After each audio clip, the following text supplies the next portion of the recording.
everyone, hope you all are doing good in your studies. तो आ गया है part 8 BFUHS special MCQ preparations. तो हम प्रिपेयर कर रहे हैं जो आने वाली पोस्ट हैं BFUHS की 250 उनके लिए. सो मैं रोज़ रिपीटेड क्वेश्चंस डाल रही हूँ और प्रीवियस ईयर के क्वेश्चंस डाल रही हूँ. 7 पार्ट्स ऑलरेडी बन चुके हैं तो आप वो जाके देख सकते हैं और अगर आपको कोई भी डाउट है तो आप कमेंट सेक्शन में पूछ सकते हैं. सो विदाउट एनी डिले हम स्टार्ट करते हैं with our first question. A 65-year-old patient with pneumonia is receiving gentamicin and antibiotic होता है gentamicin. एक 65 years old का patient है, उसे निमोनिया हुआ है. It would be the most important for nurse to monitor which of the following laboratory value in this patient. तो most important laboratory value कौन सी nurse monitor करेगी? Hemoglobin and hematocrit, BUN blood urea nitrogen and creatinine, platelet count and clotting time, sodium and potassium. So obviously हमें क्या देखना पड़ेगा? Blood urea nitrogen and creatinine, because जो antibiotics होती हैं they have it agency कि वो BUN1 और क्रेटिनिन्स का लेवल इंक्रीज़ कर देती हैं, ठीक है, और उससे क्या हो सकता है किडनी पे इफेक्ट डल सकता है. सो ये चीज़ कॉम्प्लिकेशन को रोकने के लिए हमें BUN एंड क्रेटिनिन की लेबोरेटरी वैल्यूज़ पे मॉनिटर नज़र रखना पड़ेगा. नेक्स्ट पे चलते हैं. Which of the following adverse reaction may occur with administration of erythromycin? तो इसमें से कौन सा adverse reaction हो सकता है erythromycin की डालने से? So erythromycin is also an antibiotic, weight gain, constipation, increased vomiting and nausea vomiting. So इसका जो मेन होता है that is GI intolerance, that is nausea and vomiting होने के ज़्यादा चांसेस है पेशेंट को अगर हम उसको इथ्रोमाइसिन दे रहे हैं. So side effect of the erythromycin is nausea and the vomiting, GI disturbance. So next पे चलते हैं. A patient has undergone a mitral valve replacement having a persistent bleeding from the surgical incision in the early post-operative period. Which drug will be administered? एक patient है उसका mitral valve replace हुआ है, अभी अभी वॉल्व डला है उसके और उसको ब्लीडिंग हो रही है सर्जिकल इंसीजन वाली साइड पे पोस्ट ऑपरेटिवली. तो कौन सी ड्रग देंगे हम उसको? Protamine sulphate, vitamin C, warfarin, sodium या फिर ऑल ऑफ द अबव. तो हम उसको देंगे प्रोटामिन सल्फेट, क्योंकि जब भी हम हार्ट सर्जरीज करते हैं तो हैपरिन जाती है और इट मीन्स हैपरिन का ओवरडोज हो चुका है जिस वजह से उसको ब्लीडिंग हो रही है. तो हमें हैपरिन का एंटीडोट देना पड़ेगा, दैट इज़ प्रोटामिन सल्फेट. ठीक है, क्या देना पड़ेगा? प्रोटामिन सल्फेट, क्योंकि अगर हम हार्ट की सर्जरी करते हैं तो उसमें हैपरिन जाती है. हैपरिन क्या है कि एंटी क्लॉट है, देखा होगा आपने डायलाइसिस में भी लगी होती है हैपरिन, ठीक है, ताकि क्लॉट फॉर्मेशन ना हो. बट अगर इसकी ओवरडोज हो जाए तो हमें क्या देना पड़ता है? Protamine sulphate. से नेक्स्ट पे चलते हैं. Patient has been diagnosed with aplastic anemia. The nurse monitor for change in which of the following physiological function. तो एक पेशेंट है aplastic anemia डायग्नोज हुआ है उसको, तो नर्स कौन से फिजियोलॉजिकल चेंज देखेगी उसमें? फिजियोलॉजिकल, पावल function, peripheral sensation, bleeding tendencies या फिर इनटेक आउटपुट. तो एप्लास्टिक एनीमिया कौन सा होता है? जब कोई बोन मैरो या फिर बोन मैरो में कोई डिस्ट्रक्शन हो जाए या फिर बोन मैरो का फेलियर हो जाए. ठीक है, क्या हो जाए? बोन मैरो में डिस्ट्रक्शन हो जाए या फिर बोन मैरो का फेलियर हो जाए, उसको बोलते हैं एप्लास्टिक एनीमिया. और ये पैनसाइटोपिनिया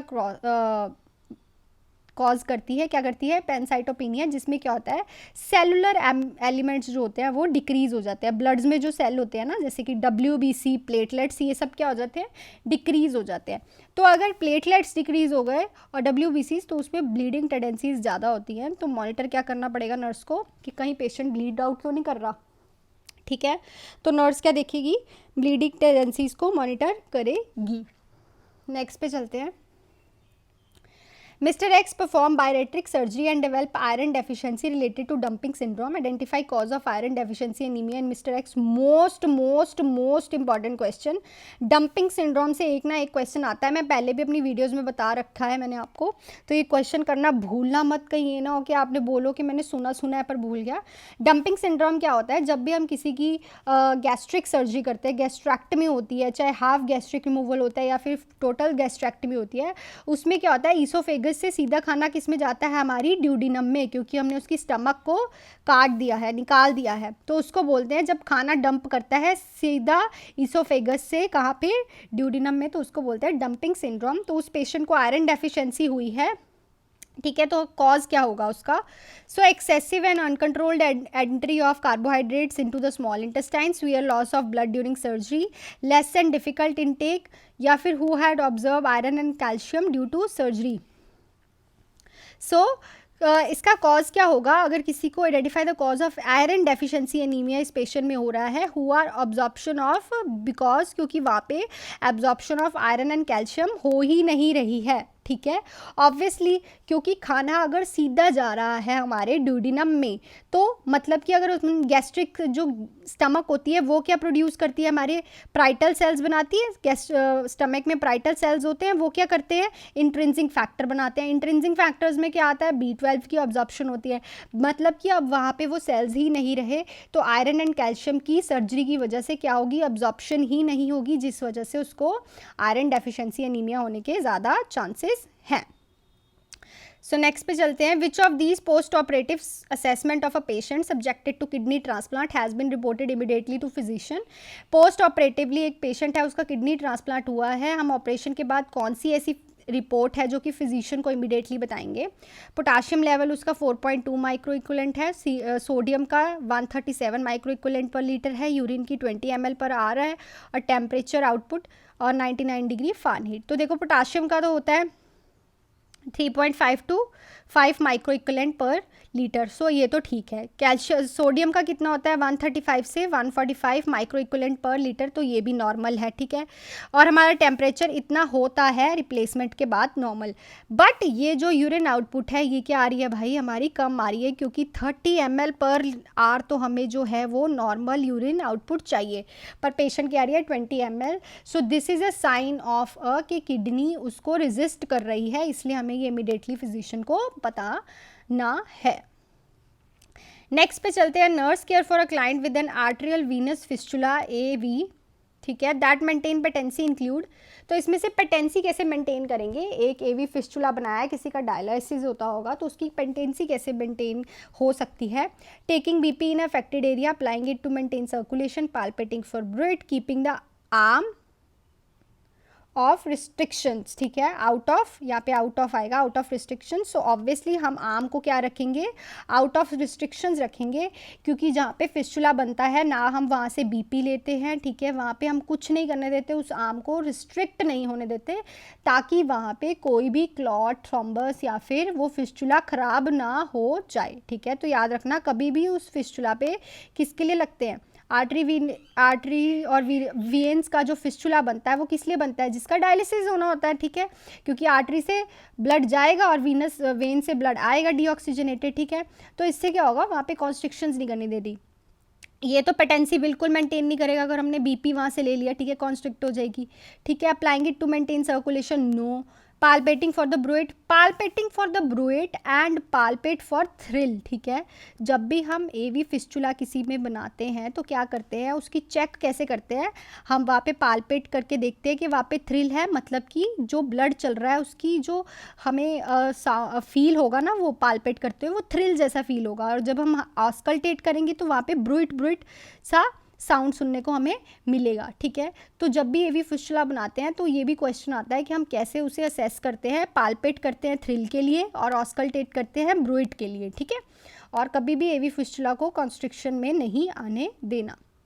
नेक्स्ट है one of the complication of chronic otitis media. तो otitis media is a middle ear की इन्फेक्शन और इन्फ्लामेशन हो गई है, उसकी कॉम्प्लिकेशन क्या है? Acute and chronic mastoiditis, irreversible hearing loss, infection या फिर internal injury. So mastoid sinus जो होता है उसकी इन्फ्लामेशन हो जाती है, क्योंकि क्या होता है वहीं से मेस्टॉइड साइनस, क्योंकि वहाँ से इन्फेक्शन जो है मेस्टॉइड साइनस तक पहुँच जाता है, और वहाँ पे भी एक्यूट एंड क्रॉनिक इन्फेक्शन देखने को हमें मिलता है मेस्टॉइड साइनस में, ठीक है। हेयरिंग लॉस नहीं होता, इन्फेक्शन तो होता ही है ऑलरेडी, पर ये कॉम्प्लिकेशन नहीं है। Otitis media is already a infection, तो ये कॉम्प्लिकेशन तो नहीं हुई। इंटरनल इंजरी तो तभी होगी जब हम कोई भी इन्वेजिव प्रोसीजर करेंगे, तो इन्फेक्शन से कभी भी इंटरनल इंजरी नहीं होती, ठीक है। मेस्टॉइड साइनोसाइटिस देखने को मिलता है। So what is a major priority of nursing care of a child suspected of having meningitis? तो इसमें से क्या नर्सिंग रिस्पॉन्सिबिलिटी होगी जब एक बार पेशेंट सस्पेक्ट हो गया कि इसको मेनिंजाइटिस हो सकता है? check temperature and give cold sponging, isolate the child immediately, administer antibiotic as soon as it is ordered, restrain the child to prevent accident. So always जब भी वो सस्पेक्ट हो जाए कि इसको meningitis होता है तो चाइल्ड को हमेशा आइसोलेट करो, क्योंकि ये फैल सकता है दूसरी तरफ भी। और दूसरा सेकेंड प्रायोरिटी क्या होगी, हमें उसके बाद उसको हम एंटीबायोटिक्स चला देंगे ताकि वो इन्फेक्शन बढ़े ना, रुक जाए। तो सेकेंड प्रायोरिटी क्या होगी हमारी, एंटीबायोटिक्स, पर फर्स्ट क्या होगा, हम आइसोलेट करेंगे चाइल्ड को इन्फ्लामेशन ऑफ द मेनिंजेस में। नेक्स्ट एंड लास्ट क्वेश्चन है, nurse is caring for adult admitted with diagnose of brain tumour, shortly after admission the client suffered seizure, the nurse initial intervention must be directed towards. एक patient admit हुआ है brain tumour की वजह से, उसकी admission के shortly बाद client को सीजर्स आते हैं, तो नर्स का फर्स्ट इंटरवेंशन क्या होगा, controlling the seizures, protecting the client, restraining the client, reducing circulation of the brain. So हम हमेशा सीजर्स में पहले प्रोटेक्ट करेंगे क्लाइंट को फ्रॉम एनी इंजरी। ऑलवेज आंखें बंद करके इस ऑप्शन को टिक लगाया करो, ठीक है, कि पेशेंट को पहले प्रोटेक्ट करना है इंजरी से, फिर उसका एयरवे सर्कुलेशन मेंटेन करना है, कहीं वो एस्पिरेट ना हो जाए, उसको साइडलाइन पोजीशन दो, हैजार्ड जो ऑब्जेक्ट्स होते हैं उनको हटा दो, ठीक है। So these are some important question for BFUHS exam. I hope ये आपको सही लगे हो। सिनेरियो बेस्ड क्वेश्चंस थे, बहुत ज़्यादा आते हैं एनकलेक्स बेस्ड क्वेश्चन। सो मेहनत करिए, डू हार्ड वर्क, ठीक है, and all the best for your studies. और अगर आप वीडियो अभी तक देख रहे हैं तो please hit the like button and subscribe to my channel and share this videos with your fellows and friend, क्योंकि मदद करोगे तो भगवान भी साथ देता है। So thank you so much, और please hit the like button and all the best. Thank you.